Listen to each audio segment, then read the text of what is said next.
अस्सलाम वालेकुम, welcome to smart work zone. आज हम CS 502 का लेक्चर नंबर 26 कर रहे हैं, विच इज़ एक्टिविटी सिलेक्शन।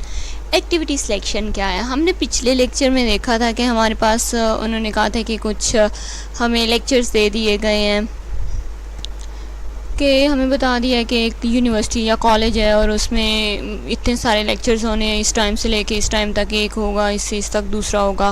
तो उन्होंने कहा कि ये सारे लेक्चर हैं, ये होने हैं और आपके पास जो हॉल है वो एक ही है जिसके अंदर ये सारे लेक्चर अरेंज करने हैं। तो आपने क्या करना है कि आपने सारे लेक्चर अरेंज कर देने हैं, पहले कौन सा होगा उसके बाद कौन सा होगा।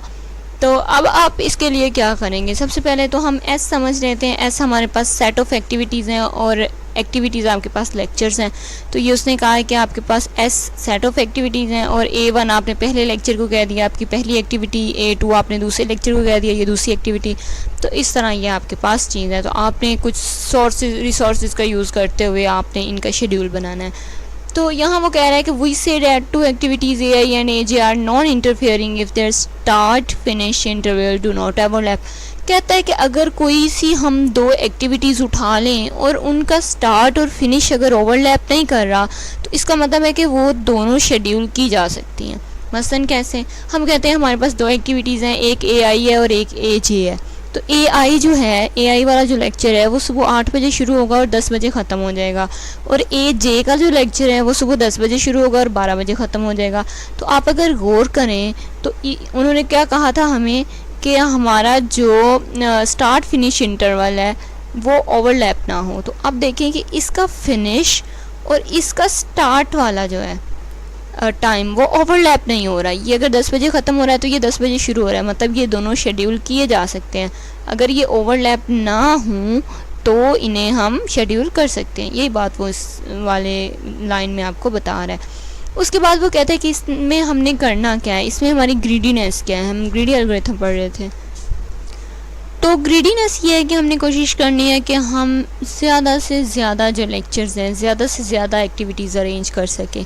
ठीक है, तो इसके लिए हम क्या करेंगे कि दिस सजेस्ट ग्रीडी स्ट्रेटजी, मतलब यही हमारी ग्रीडीनेस है कि हमने ज़्यादा से ज़्यादा कोशिश करनी है कि जितने ज़्यादा हो सकें लेक्चर्स दे दिए जाएं। ठीक है, तो इसके लिए हमने क्या तरीका करना है? इसके लिए हमारे पास 3 स्टेप हैं। सबसे पहले हमने क्या करना है कि मिसाल के तौर पे आपको लेक्चर्स की एक लिस्ट दे दी गई है, तो सबसे पहले आपने उन्हें सॉर्ट कर लेना है, यानी कि आपने उन्हें अरेंज कर लेना है किस तरह फिनिश टाइम के हिसाब से। जिसका जो सबसे पहले लेक्चर ख़त्म हो रहा है उसे आपने सबसे ऊपर रख लेना है, जो उसके बाद ख़त्म हो रहा है उसे आपने बाद में रख लेना है।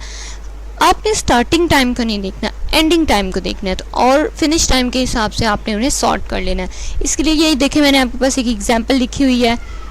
ये देखें, यहाँ वो कह रहा है कि आपको जो लेक्चर दिए गए वो 1-2:30 बजे शुरू हो रहा था और 5 बजे ख़त्म हो रहा था, एक 2 बजे शुरू हो रहा था, 3 बजे ख़त्म हो रहा था, एक सुबह 8 बजे से 9 बजे तक था, एक सुबह 7 से 11 बजे तक था, एक 12 से 1 बजे तक था। अगर हम स्टार्टिंग के हिसाब से देखें तो देखें 7 वाला सबसे पहले शुरू हो रहा है, लेकिन हमने एंडिंग फिनिश टाइम के हिसाब से अरेंज करना है। तो यहाँ सबसे पहले कौन सा फिनिश हो रहा है? सुबह 9 बजे वाला सबसे पहले फिनिश होगा, तो हम सबसे पहले 9 बजे वाला लिख देंगे। 9 के बाद अब देखें अब हमने क्या करना है। अब वो दूसरा स्टेप कहता है select the activity that finish first and schedule it. जो सबसे पहले फिनिश हो रही है उसे आप शेड्यूल कर दें। तो तीसरे स्टेप पे वो कहता है कि अब आपने अगली ऐसी एक्टिविटी उठानी है जो इसके साथ इंटरफेयर ना कर रही हो। ठीक है, तो अब आप अगर नेक्स्ट एक्टिविटी देखें तो 9 के बाद यहाँ से कौन सा स्टार्ट हो रहा है? 9 के बाद देखें यहाँ से नहीं, सबसे पहले हम इन्हें सॉर्ट कर लेते हैं। ठीक है, अभी हम जो है इसका पहला स्टेप अगर करें तो हमने सिर्फ इन्हें पहले सॉर्टिंग करनी है। तो क्या किया हमने, सबसे पहले जो ख़त्म हो रहा था वो 9 बजे वाला था। 9 बजे के बाद देखें 11 बजे वाला ख़त्म हो रहा है, तो हमने 11 बजे का अरेंज कर दिया। 11 के बाद 12 और फिर 1 बजे वाला ख़त्म हो रहा है, तो हमने 1 बजे का लिख दिया। उसके बाद जो है 1 बजे के बाद 3 था और फिर 5, तो हमने 3 वाली और 5 वाली अरेंज कर दी।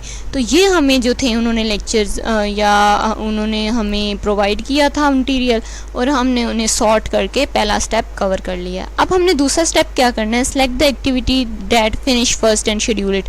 अब वो कहता है कि आपने वो एक्टिविटी जो सबसे ऊपर है उसे आपने सेलेक्ट कर लेना है। ठीक है, तो हमने क्या किया कि सबसे ऊपर वाली जो एक्टिविटी है उसे सिलेक्ट कर दिया। तो सबसे ऊपर वाली एक्टिविटी सिलेक्ट करने के बाद अब आपने क्या करना है? आपने सबसे ऊपर वाली एक्टिविटी को सिलेक्ट कर लिया। अब वो कहता है कि among all activities that do not interface with their job. अब आपने अगली एक्टिविटी वो सेलेक्ट करनी है जो इंटरफेयर ना कर रही हो, मतलब ये 8 से 9 बजे ख़त्म हो रहा है, तो ये नीचे वाला देखें ये 7 बजे शुरू हो रहा है, तो ये इंटरफेयर कर रही है। देखें ना, ये 8 और 9 के दरमियान में आ रहा है, तो ये तो हम शेड्यूल नहीं कर सकते। ऐसा तो नहीं हो सकता कि 9 बजे वाला 9 बजे वो ख़त्म होना है और हम 7 बजे दरमियान में ये शुरू कर दें, तो इसलिए हम इसे नहीं उठाएंगे क्योंकि ये इंटरफेयर कर रही है। उसके बाद 12 वाली देखें, ये इंटरफेयर नहीं कर रही, हम इसे उठा लेंगे। अब आपने अगली जो देखनी है वो 12 वाले के हिसाब से देखनी है, तो ये 2 बजे शुरू हो रही है, ये 1 बजे ख़त्म हो रही है, तो हम इसे सिलेक्ट कर लेंगे। इसी तरह उसके बाद जो है वो 2:30 पे स्टार्ट हो रही है और ये 3 पे ख़त्म हो रही है, तो ये इंटरफेस कर रही है, इसे हम नहीं उठाएंगे। तो ये हमारे पास शेड्यूल बन गया, हम एक दिन में ये 3 लेक्चर जो है वो दिलवा सकते हैं। ठीक हो गया। इस तरह हमने इसे अपनी अरेंजमेंट कर लेनी है। इन्हीं 3 स्टेप को अरेंज करके ये उसने कोड लिखा हुआ है। ये देखें, सबसे पहले वो सॉर्ट कर रहा है फिनिश टाइम के हिसाब से। उसके बाद उसने जो फर्स्ट वाली थी उसे सबसे पहले उठा ली है और फिर उसने कहा है कि जो रिसेंटली शेड्यूल है, जो हमने अभी सबसे पहले उठाई है, उसके हिसाब से जो ओवरलैप नहीं कर रही वो आपने उठाते जाना है। ये उसने कोड लिख दिया है। ठीक है। इसके बाद जो आपका एक चीज़ है वो है टाइम एनालिसिस। हमने अभी जो ऊपर प्रोसेस देखा है ये कितना टाइम लेगा, तो ये O(n) log n लेगा। O का मतलब होता है अपर मीन वर्स्ट केस, यानी कि मैक्सिमम ये इतना टाइम लेगा n log n। लेकिन अगर हम अरेंजमेंट अच्छे से करेंगे तो इसका मतलब है कि हमारा जो काम है, हमारा टाइम कम लग सकता है। ठीक है। ये देखें, यही उन्होंने नीचे हमें एक एग्जांपल दे दी हुई है। ये कहता है कि वो उसने कुछ लेक्चर्स थे हमारे पास, तो ये सबसे पहला स्टेप उसने किया, उन्हें शेड्यूल कर लिया। देखें, एंडिंग टाइम के हिसाब से ये सबसे पहले एंड हो रहा है। अगर आप चेक करें तो ये जो है हमारे पास ये सबसे पहले एंड हो रहा है, उसके बाद हमारे पास इसकी एंडिंग है, उसके बाद ये एंड हो रहा है और फिर इसकी है, और फिर ये देखें एंड टाइम के हिसाब से हमने उन्हें अरेंज कर लिया। तो उसके बाद नेक्स्ट स्टेप क्या था कि आपने बगैर कुछ सोचे समझे सबसे पहले आपने जो फर्स्ट वाला है उसे चूज़ कर लेना है। तो ये देखें, जो सबसे ऊपर था ए, उसे हमने चूज़ कर लिया। अब नेक्स्ट हमने कैसे चूज़ करना है? नेक्स्ट चूज़ करने के लिए हमने देखना है जो नीचे ओवरलैप ना कर रहा हो। तो अगर आप देखें तो आपको पता चलेगा कि जो है ये यहाँ पे ख़त्म हुआ है, तो इसके बाद हम इसे ही चूज़ कर सकते हैं। देखें, A2 भी ओवरलैप कर रहा है और A3 भी ओवरलैप कर रहा है। A4 ऐसा है जो आगे से स्टार्ट हो रहा है, ओवरलैप नहीं कर रहा, तो इसके बाद हम A4 को चूज़ करेंगे। तो ये देखिए हमारे पास यहाँ पे हमने फिर A4 को चूज़ कर लिया। A4 को चूज़ करने के बाद आपने फिर A4 के हिसाब से नीचे चेक करना है। तो आप जब A4 के लिहाज से नीचे चेक करेंगे तो आपको पता चलेगा कि A5 और A6 ओवरलैप कर रहे हैं, A7 ओवरलैप नहीं कर रहा। तो फिर आप A7 को पहले ये वाला ये देखें, यहाँ A7 ओवरलैप नहीं कर रहा, तो आप A7 को चूज़ कर लेंगे। ये देखें इस तरह। ठीक है। तो ये आपके पास जो है इस तरह ये 3 लेक्चर अरेंज हो जाएंगे। इसी की मैंने एग्जांपल आपको ऊपर भी दे दी थी। तो अब वो नीचे क्या कहता है कि correctness of greedy algorithm activity selection. हमने क्या करना है कि हमने ये साबित करना है कि जो इसकी ग्रीडीनेस है, मसलन वो कहता है कि उसने क्लेम दिया हुआ है, कहता है कि अगर हम A1 को ही चूज़ करें तो हमारा करेक्ट आंसर आ सकता है।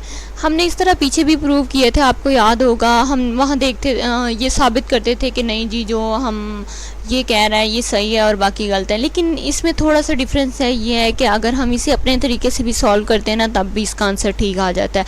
क्योंकि आप देखें ये बिल्कुल सिंपल सा मेथड है ना, अरेंज करके तो उनकी ओवरलैपिंग चेक करनी है बस। तो ये देखें यहाँ पे अगर हम एक तरफ x ले लेते हैं और एक तरफ जो है हम A1 ही रहने देते हैं, तो कहता है कि देखें x वाले पे अगर हम चूज़ करें तो हमारे पास देखें x A2 और A3 ओवरलैप कर रहे हैं, तो हमने A4 चूज़ कर लिया, और फिर A5 और A6 ओवरलैप कर लें तो हैं A7 चूज़ कर लिया।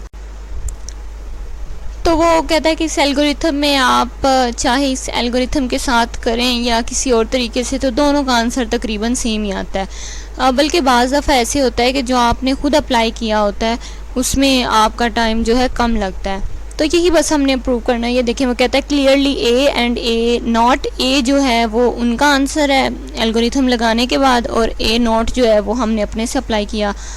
तो कहता है कि contain the same number of activities. तो हमने देखा, चेक किया ना कि दोनों में सेम नंबर ऑफ़ एक्टिविटीज़ आ रही हैं। हमने अगर अपने से लगाया तो उसमें भी 3 आई हैं, और अगर उनका अप्लाई किया तो उसमें भी 3 आई हैं। तो बस यही चीज़ इसमें है।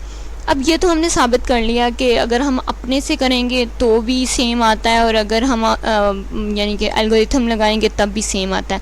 अब इस क्लेम में हमने ये प्रूव करना है कि जो ग्रीडी एल्गोरिथम आंसर निकालता है वो ऑप्टिमल सोल्यूशन होता है, यानी कि वो बेस्ट सोल्यूशन होता है। तो इसके लिए भी कोई ख़ास चीज़ नहीं दी हुई, कहता है कि if there is no activities then the greedy algorithm is trivially optimal. अगर यहाँ पे कोई एक्टिविटीज़ ही नहीं है, मसलन कि आपके पास कोई लेक्चर ही नहीं है करवाने के लिए, तो फिर आप ग्रीडी एल्गोरिथम लगाएंगे तो वो कहेगा कि भाई लेक्चर ही कोई नहीं है, क्या शेड्यूल करूं, तो फिर तो जाहिर है उसका आंसर करेक्ट होगा ही। लेकिन कहता है कि अगर आपके पास जो है any set of activities of size strictly smaller than S, तो कहता है कि अगर आपके पास आपको एक्टिविटीज़ दे दी हैं लेकिन वो आपकी जो एक्टिविटीज़ हैं उनका जो साइज़ है वो एस से स्मॉलर है। एस हमने देखा था, एस क्या था, सेट ऑफ एक्टिविटीज़ था। तो अगर वो उसके टाइम के अंदर अरेंज हो रही हैं तो ये देखिए हमने वही काम करना है कि हमने A1 को चूज़ करना है, उसके बाद फिर हमने जो है प्रीवियस के हिसाब से अगर वो ओवरलैप नहीं कर रही तो चूज़ कर लेना है, करेगी तो नहीं करना, इस तरह। तो चूज़ करने के बाद वही उससे बाद दोबारा एक्सप्लेन किया है। तो कहता है कि आपके पास एस नोट जो आंसर आएगा वो आपके पास वही होगा कि हम कहेंगे कि वो एग्जैक्टली ग्रीडी एल्गोरिथम है और वो जो है हमें ऑप्टिमल आंसर दे रहा है। तो इसमें यही प्रूव किया हुआ। ये हमारा आज का लेक्चर था। सब्सक्राइब कर दीजिएगा आपको अगर लेक्चर अच्छा लगा तो। एक्चुअली मैं न्यू लेक्चर्स बना रही हूँ, तो आप सब्सक्राइब कर देंगे तो आपको इन्फॉर्मेशन मिल जाएगी जब भी मैं लेक्चर अपलोड करूँगी। थोड़ा लेट हो गया लेकिन इंशाल्लाह मैं जल्द अपलोड कर दूँगी। अल्लाह हाफिज़।